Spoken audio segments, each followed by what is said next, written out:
রাজ তুই ভালো আছিস? আমি ভালো আছি, তুমি ভালো আছো? এ রাজ তুই ঢাকা থেকে কোন দিন এসেছিস রে? কতদিন আগে আইছি। তোমার গান যে সুন্দর হয়েছে আমরা চ্যানেল আইও দেখছি। ধন্যবাদ। এরা যাই ব্যবসা চা খাইয়ে যাবি রে। আজকে না আয়ো আয়ো আয়ো চাও খাই গান গাইবি রে।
রোজ আবার কাটাবে রোজ বেড়া শোনাম মধ্যে শিল্পী আমি তো বেটা বাংলা গান শুনি না বেটা আমি খালি ইংলিশ আর হিন্দি গান বেশি শুনি। ওইটাও ঠিক আছে।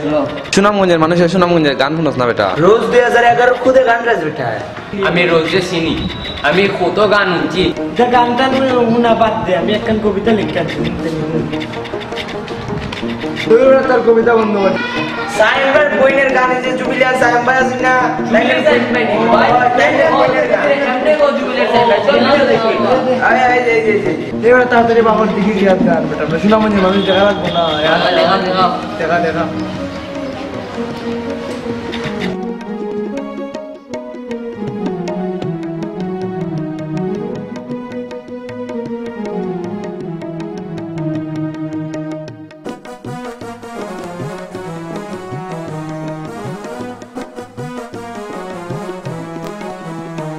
তোমার পুরো নামটা কিটা? আমার পুরো নামটা হইল গিয়া সুহা সুমাইয়া উম্মে রোজ।